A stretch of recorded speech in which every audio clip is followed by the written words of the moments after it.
Ô padre, mas de onde que o senhor é? De onde que veio o padre Ellington? Nasceu por onde? Eu sou de uma cidade grande aqui de Santa Catarina. Uma cidade grande, eu imagino. Cidade grande no coração, grande na cultura, grande na alegria de poder colher o povo. Mas na vocação sacerdotal eu já vi que é grande. É, né? Grande também. É uma cidade grande de 5 mil habitantes, chamada Botuverá. Eu sou o 22º padre ordenado em Botuverá. É, meu amigo. 5 mil habitantes, 22 padres. 22 padres. Então é um povo de fé. Graças a Deus. Olha, uma italianada que reza. A cultura praticamente é italiana, todos, a grande maioria descendentes italianos. Eu lembro quando eu era criança, nós íamos para frente da igreja, dificilmente alguém falava português, falava o dialeto, né, o dialeto bergamasco. Olha só que maravilha. Isso, e então os pessoal se reuniam na frente da igreja. Esse dialeto, como é que chama? É de Bergamo, né? De Bergamo na Itália, bergamaschi. Aí fala, mas é um italiano? É um dialeto do italiano. Então eu penso que ele tem muita mistura com sotaque francês, porque eles falam a pronúncia às vezes é muito mais sotaque do que pronúncia. Você falava assim lá, não? Falo ainda um pouco. Por exemplo, os números italiano clássico é 1, 2, 3, e no bergamasco é 1, 2, 3. Ué? Ele usa muito mais a questão gutural, né? A questão do sotaque. Então, mas eu falo, me comunico, eu não tenho hoje a fluência toda porque ainda hoje é assim, aprendo na criança. Minha mãe conversa com a minha avó assim, com meus tios, meus tios entre eles conversam assim. O que aconteceu? No meu pai e a minha mãe, quando eles iam para o colégio, eles sofreram muito porque foi numa época em que, por causa da situação das línguas, das várias culturas que se tinham, queriam se impor o português. Então, no colégio era proibido falar italiano. E alguns colegas do meu pai, por exemplo, eles queriam ir para o banheiro, eles faziam xixi na roupa, porque a professora não deixava ir no banheiro se eles não perguntassem em português. Nossa. Posso ir no banheiro? E eles só sabiam falar italiano, e estavam em alfabetização ainda, então eles sofreram muito. Então conosco eles tentaram privar um pouco a gente desse sofrimento, não ensinando tanto o dialeto italiano. Porém, não tinha como não aprender, porque eu via meu pai conversando com a minha mãe, via minha avó conversando com meu avô, e via todo mundo conversando, e aí gente, graças a Deus, sempre tinha facilidade com língua. Então eu fui adentrando nesse universo, então foi absorvendo. Eu e minha irmã conversamos. A minha sobrinha já não entende muito pouco. Alguns colegas meus, mesmo morando lá, já quase não entende nada, entende muito pouco. Mas a gente vai absorvendo isso na cultura e vai absorvendo isso no dia a dia e vai trazendo como por exemplo, eu estive na Itália e, engraçado, eu estive em Roma. Eu entendia tudo que eles me diziam. Só que quando eu ia retornar, eles já não entendem porque... E me chamavam... Foi engraçado porque o italiano ele não esconde, né? Ele é tudo muito espontâneo e ele fala... Quando tentei responder alguma coisa no bergamasco, ele riu de mim dizendo que eu era colono. Porque a Bergamo era uma região do norte da Itália e mais retirado. Então eu disse, tu fala bergamasco, então é como se não considerassem um italiano mesmo. Aí eu disse, não. Eu comecei a me comunicar em inglês com eles. Ficou mais fácil, né? Eu entendi o que eles diziam, só que eles não conseguiam entender o que eu falava. Foi a mesma experiência na Jornada Mundial da Juventude.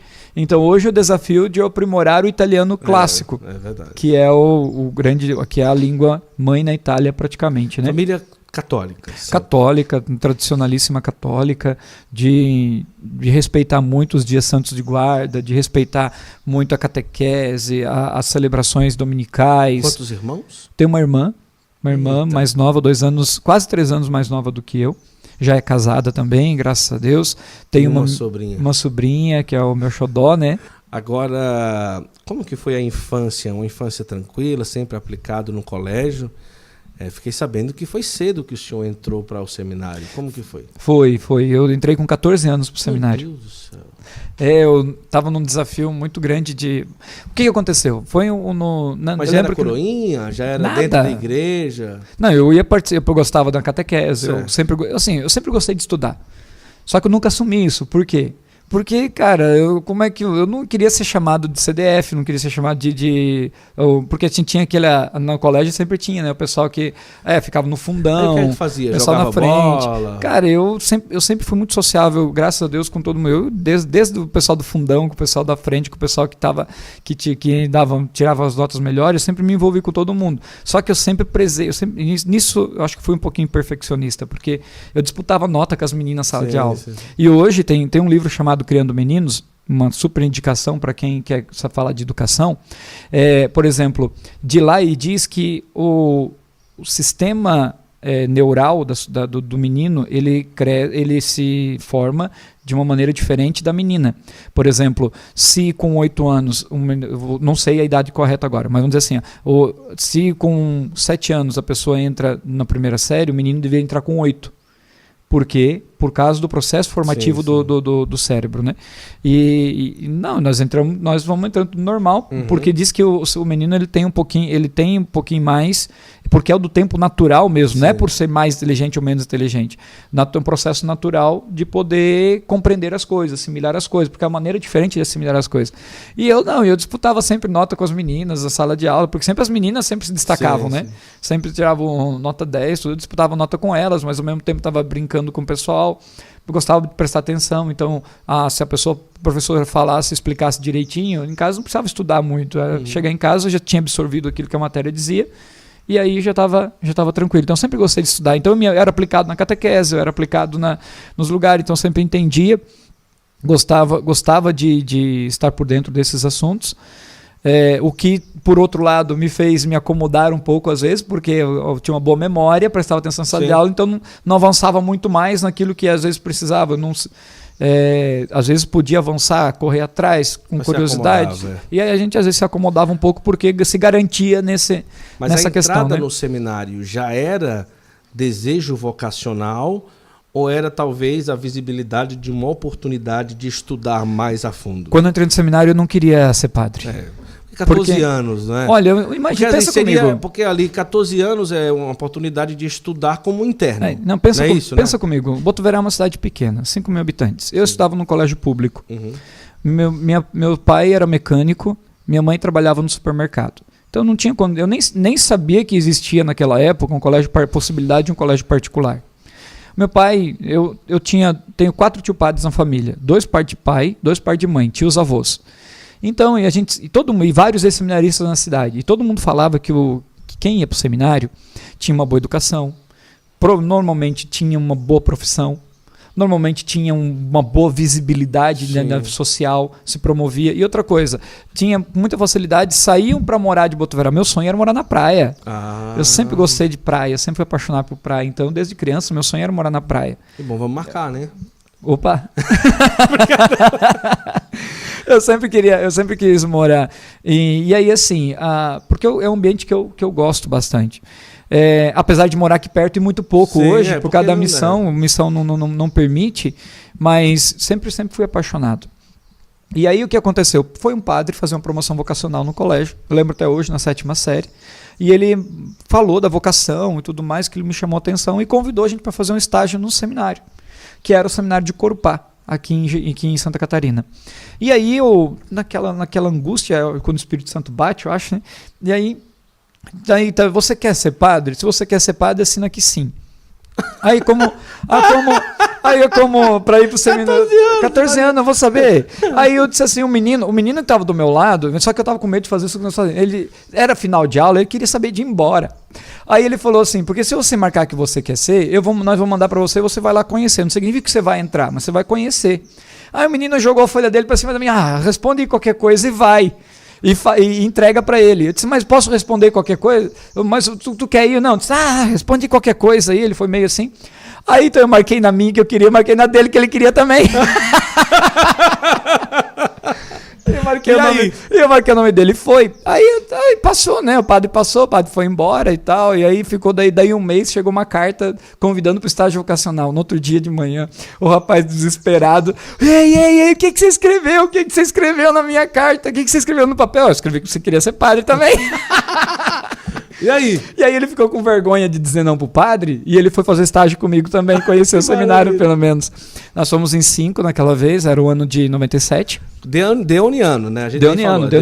Cara, quando eu cheguei no seminário, eu lembro até hoje, nós fomos com uma Kombi da prefeitura, a prefeitura foi arrumou uma Kombi pra gente. Olha que chique, nós fomos em 5 pra lá, todos pra fazer da estágio mesma vocacional. idade. Praticamente todos da mesma idade. Eu tava na 7ª série, iria fazer a 8ª, mas tinham 2 que ia pro primeiro ano. Então todos nós fomos lá conhecer o seminário. Cara, o seminário de Corupá, quem não conhece ainda, precisa conhecer. É lindo. É lindo, parece um castelo, é gigante assim. Ele, para a época, foi construído para quase 400 seminaristas. Nunca teve, comportou. Nossa, 400 seminaristas. Naquela época, sim, foi construído para esse número, porque tinha muita vocação. E, sabe, quando chegamos lá, aí tinha um portal, eu lembro como se fosse hoje. Tem um portal, e logo que você no portal, você dá de cara com 2 campos de futebol, 4 quadras, assim, bem no que separam os 2 campos de futebol. E aí aquela capela com a escadaria bonita. Só faltou ter uma praia aquele dentro, castelo. Né, e aí só logo... Não, aí foi enchendo os olhos. Onde é que eu tô entrando, cara? Tô no céu. Aí eu fui só olhando. Quando a gente chegou no meio da tarde, descarregou as malas e disse, enquanto o próximo horário é todo mundo na janta. Então a janta é 19 horas. Então até chegar a hora da janta, todo mundo vai pro salão de jogos.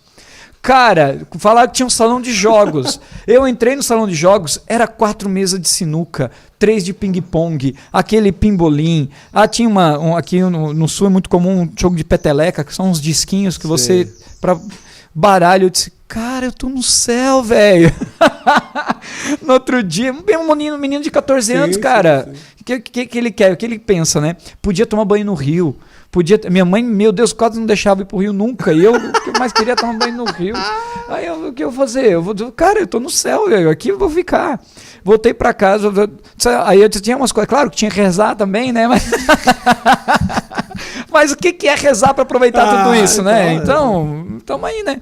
E aí eu ia poder também ter a possibilidade de ter um estudo mais fortalecido. Isso. Então, quando cheguei, fui discernindo, para cortar um pouco a história, que ela tem várias peripécias por aí. O discernimento que eu já imagina. Olhar foi né? Ótimo. Foram 3 estágios durante o ano. Todos os 3 estágios foram maravilhosos, assim. A gente pôde fazer, claro, a gente trabalhou muito, mas a gente também estudou e tinha os horários próprios para estudar. Terminou o ensino médio lá? Eu fiz 8ª, primeiro, segundo ano em Corupá, 3º ano. Daí houve uma lei na época aqui em Santa Catarina, e eu acho que foi no país inteiro, que todo professor teria que todo professor de ensino médio teria que ter graduação. E então era muito difícil para um padre fazer, porque quem dava aula para nós eram os padres. Entendi. Eram os padres e os religiosos, os fráteres na época, né? Fráteres são irmãos que estão em votos temporários até chegar a ser o padres ou fizeram votos perpétuos, né? E aí tinham poucos professores que eram de fora, que vinham dar aula para nós. Era um professor de química e um professor de física e biologia. O restante era todos internos. E grandes professores cobravam da gente demais. E ao ponto que quando houve essa lei, não se tinha mais dinheiro para os padres, nem disponibilidade para todas as matérias, então optou-se para que nós fôssemos transferidos para Rio Negrinho, pois tinha um colégio na frente do seminário, Colégio Manuel da Nóbrega, que nos acolheu de braços abertos, um colégio público. Só que a gente sentiu uma diferença muito grande entre o ritmo de estudo do colégio público com o ritmo que a gente tinha. Então a gente passeou no colégio aquele ano, né? Porque aquele ano teve feira de ciências, teve gincana, o governador foi lá visitar, a gente promoveu várias coisas no colégio e foram teve desafios no esporte, várias coisas muito legais que eles já promoviam e que a gente entrou de cabeça, sabe? Foi um desafio muito legal para nós.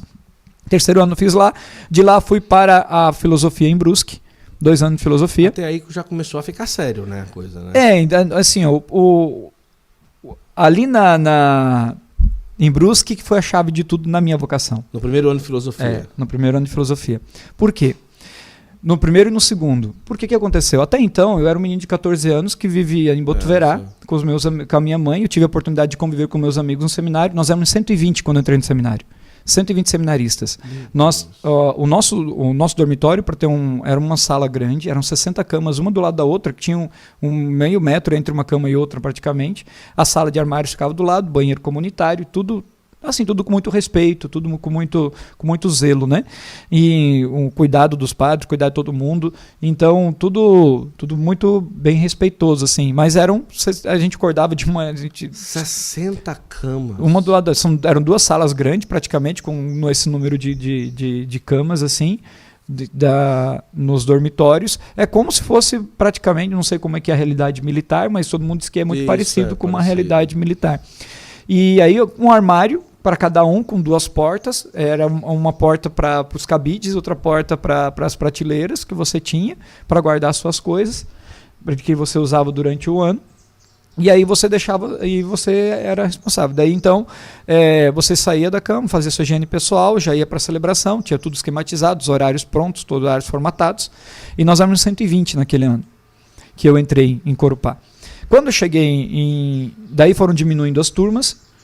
Em Rio Negrinho nós já éramos porque daí assim, cada turma tinha um número, e como em Rio Negrinho nós ficamos só entre primeiro, segundo e terceiro ano, já não tinha mais 8ª série, diminuiu bastante, nós éramos já em 22. E aí, quando chegamos em Brusque, aumentou de novo o número para 100 pessoas, porque começaram a reunir não só vocacionados do Sul, mas vocacionados também do Brasil inteiro, da congregação. E aí retomou o número de 100 pessoas. E aí, na filosofia, começou, que Brusque, a cidade vizinha aqui... Já diminuiu bastante, né? Já diminuiu bastante. A Brusque, a cidade vizinha, a Botuverá, que é a minha cidade natal. Sim. E é próximo aqui de São João Batista também. Foi em Brusque que eu me descobri como jovem, vamos dizer assim. Eu já tinha meus 18, 19 anos. Aí aí eu fiz a filosofia, mas quando eu fazia filosofia eu já estava com a intenção de sair, porque eu disse assim, eu não queria ser padre quando eu entrei no seminário. Eu queria estudar. Isso. Eu nem sabia direito o que era ser padre, nem sabia direito. Fui descobrir a vocação, né? Começou a pesar. Só que eu não podia falar nada para os padres, porque eu estou no seminário. Como é que eu vou continuar aqui? Se eu disser que eu não quero ser padre, o que vai acontecer? Se eu disser que eu não quero ser padre, o que vai acontecer? Eu vou ser mandado embora? E eu quero pelo menos terminar a filosofia. Por mais que a filosofia naquele momento não fosse reconhecida pelo MEC, mas a filosofia, hoje eu entendo, no começo era muito chato estudar cada filósofo, tudo mais. Tal. Mas hoje eu reconheço que a filosofia nos dá método. A filosofia não responde nada, ela te ensina a perguntar as coisas corretas. A filosofia faz isso. Sim. Ela ajuda você a ter método, pesquisar, você não ser alguém que se deixa levar pela onda, não se deixa levar pela massa, não se deixa levar por aquilo que qualquer coisa tenta te empurrar. A filosofia dá método, te dá segurança. E o que é que o senhor fez? Eu imagino o coração de um jovem. Eu já imagino até um pouco antes, né? O senhor é uma pessoa bem aparentada, né? E tudo. Imagina seus 16, 17 anos, o quanto as meninas... O que é que um rapaz desse está fazendo dentro de um seminário? Eu imagino... Às vezes as pessoas não têm discernimento com o padre fala, imagina com o seminarista, né? Mas sabe que eu vou ser muito sincero. Talvez pela maneira como fui criado, mas a minha inferioridade era muito grande. Então eu não me via assim. Sabe? Hoje, eu não me acho o melhor, o mais bonito de todos, mas eu sei que eu não sou o pior, né? Mas eu sei que eu não sou o pior. O mais belo entre os homens, mas também não é o mais, né? Talvez o segundo, né? Mentira. Mas aí, nesse caso... Não, e aí, imagina, 18, 19, aí já começa a balançar mais ainda. Aí assim, eu começo a bater todas as vontades, os hormônios tudo à flor da pele e tudo mais. E aí eu comecei a conviver com os outros rapazes, e eu comecei, como eu sempre me dei bem tanto com os mais santos quanto os mais pecadores... Aí eu fui caminhando no meio deles, descobri que tinha um pessoal que às vezes pulava um muro de seminário para ir dançar. Claro. E eu entrei na turma. E eu consegui o acesso aí e tal. Isso conseguiu acesso. É complicado falar umas coisas dessas, né? Até para o alcance desse. É bom até citar os nomes de algumas pessoas. Não, é melhor não. Naquela época o Padre Vicente era o diretor espiritual. Sim, tá. O Padre Vicente era o meu diretor espiritual. Só que ele não chefe da turma. Não era. O Padre Vicente era meu diretor espiritual naquela época. Ele era, tinha o segundo ano de padre dele. Daí vários padres por lá. Só que assim, eu não tinha nenhuma pretensão de ser padre. Eu estava vivendo aquilo que era a minha descoberta da juventude. Aderi à turma de Pelo Amor, nós pulava. Só que assim, eu nunca fui de aprontar fora. Qual que era a minha alegria? A minha alegria era sair, estar com aquela juventude toda lá e de repente, não tinha dinheiro, né? Eu ia fazer o quê? Para pagar a entrada, mal, não tinha como beber demais, porque não tinha dinheiro para comprar bebida. Então, mal a gente pagava a entrada e ficava lá, dançava a noite inteira, chegava. Cara, no outro dia era o primeiro a chegar na oração, era o primeiro a chegar, porque não podia dar desconfiado de ninguém, podia desconfiar, né? Mas tipo, chegava de madrugada e era o primeiro. Que não tem jeito. O superior, ele sempre sente um cheirinho de alguma coisa. Não, mas sabe, aí é onde sabe. Tá a sabedoria, né? Ele foi deixando acontecer, acontecer, até que um dia tá que chamaram a gente pra conversar e disseram, ô meu amigo, o que você quer da vida? Já tá demais, né? O que você quer da vida? E aí foi, né? Foi no final do primeiro ano de filosofia, e aí que veio o grande discernimento. Aí eu levei uma lavada do padre Vicente, levei uma lavada do padre Cláudio Honor, que era o reitor da época, quase me mandaram embora, mas eles disseram assim, ó, é a gota d'água. Daí eles começaram a olhar para mim e dizer assim, não, o padre Cláudio Honor me disse assim, ó, eu sei que isso faz parte da tua juventude, mas eu sei que pode ser diferente. Agora, daqui para frente, qualquer pisada fora, tu tá fora. Agora tu tem que decidir o que tu quer da tua vida. Então ele falava, daí o que aconteceu? Ele trouxe o texto de Jovem Rico, ele disse assim, e apresentou Marcos 10, 17 e 21, e ele me apresentou o texto, foi lendo, né, para mim, ele disse assim, ó, esse jovem aqui é você. Daí eu dei uma baita gargalhada, né, disse, como eu? Meu amigo, meu pai, se liga, eu falei, meu pai trabalha meu pai é mecânico, minha mãe trabalha no supermercado, que eu tenho é um violão, que rico que eu sou. Aí ele falou assim, não, sua anta. Ele disse assim, não é por causa de dinheiro. O Jesus não está falando de dinheiro. Jesus está falando de dons. Você é muito rico em dons. Daí ele começou a dizer coisas que eu não enxergava. Disse, ó, você consegue conversar desde os mais santos, desde dos que são hoje os que estão aprontando aqui dentro. Você tem acesso a todos eles. Não vejo poucas pessoas que têm acesso a todos eles. Você é inteligente, você fala bem com os outros, você tem aptidão para música, as pessoas gostam de te ouvir, sempre estão rindo, próximo de você sempre estão rindo, sempre estão falando. Então, veja, eu não tenho dúvida. Daí eu falei para ele que eu tinha vontade de sair, que eu tinha vontade de ter minha família, que o mais difícil para mim era abrir mão do meu filho. Uhum. Eu queria muito ter minha namorada, eu queria muito ter a minha mulher, minha esposa, ao ponto que antes de ir para o seminário, uma das coisas eu ia dormir, eu não via a hora de ter uma pessoa para dormir do meu lado, sim. Uma mulher para poder dormir do meu lado. E então era o meu sonho desde criança, sabe? Sim. E aí ele dizia assim, eu não tenho dúvida que se você sair, você vai se dar muito bem. Ele falou, logo você vai arrumar uma mulher, logo você vai conseguir um bom emprego numa empresa, e você vai subir logo, porque você não tem medo de trabalhar, você corre atrás, você vai se destacar, você faz mais do que te pede. Então, não tenho dúvida que você vai se dar muito bem, você é muito feliz lá fora e vai se dar bem. Mas eu também não tenho dúvida que você pode ser muito feliz como padre. Você pode ser muito feliz como padre. E por quê? Porque todos esses mesmos dons que vão te fazer reerguer lá fora vão te fazer bem sucedido como padre. Não bem sucedido no sentido de dinheiro, alguma coisa, mas realizado naquilo que Deus te deu para fazer. Porque o teu maior dom é acessar o coração das pessoas. E aí daí eu senti aquilo que diz a palavra de Marcos 10, 17, 20, 26, 27. Olhando com amor, ele disse. E essa para mim é a frase, por isso que a música Raridade para mim ela é impactante, né? Olhando com amor, me disse, uma coisa só te falta, vende tudo que tens, dá aos pobres e terás um tesouro no céu. Depois vem e segue-me. A única coisa que eu tinha era a minha vida ali, minha vocação. Eu não tinha dinheiro, não tinha nada. Não tinha nada. A única coisa que eu tinha eram os meus dons. E aí ele olhou para mim e disse assim, ó, será que você não pode... A única pergunta que você tem que responder é, será que você não pode dar um pouquinho mais de você para Deus? E aquilo para mim foi um tapa de luva de pelica na cara, né? Aí eu peguei e eu disse o seguinte, vou rezar. Ele falou, vá, reze com esse texto e depois ele me dá uma resposta. E eu saí para rezar. Fiquei batendo cabeça, fui para a capela, fui para um lado, conversei com um, conversei com o outro, conversei com o Anderson, que é o nosso gestor aqui, ele era contemporâneo de seminário. E várias coisas. Naquela época ele já estava sinalizando que ia sair. Então eu disse, o que eu vou fazer na minha vida, né? O que eu vou fazer? Os meus amigos estão saindo, eu estou ficando. O que Deus quer de mim mesmo? Será que eu posso? Aí eu cheguei, até que daí eu cheguei no outro dia para o Padre Vicente e disse assim, escuta aqui, eu vou dar uma chance para Deus. bem italianão assim, né? Vou dar uma chance para Deus. E é isso. Se eu perceber que não é comigo, que não é para mim, eu quero cair fora.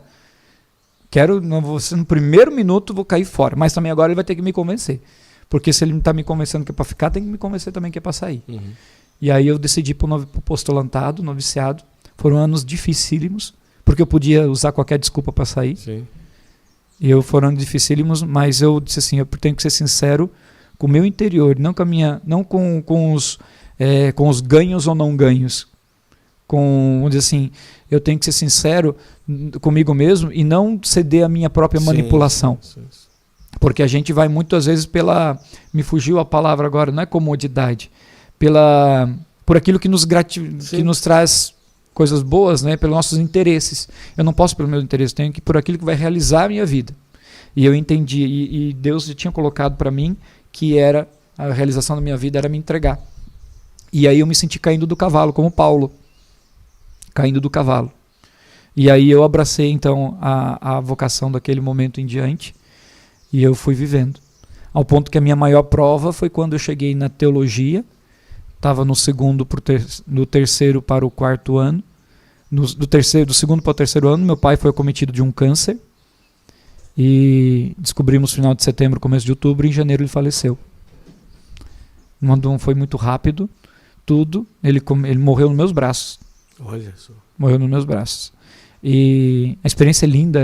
Daria um outro podcast só a experiência de morte que eu vivi com meu pai. E não vou trazer agora.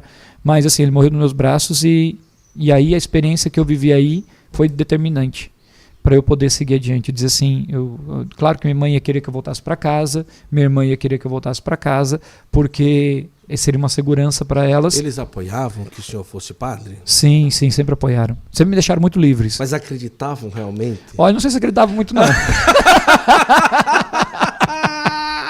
Se acreditava, eu não sei. Mas até os meus colegas de turma nunca acreditaram, os meus amigos nunca acreditaram. Nem o senhor. As pessoas, nem eu estava acreditando direito, como é que os outros vão acreditar, né?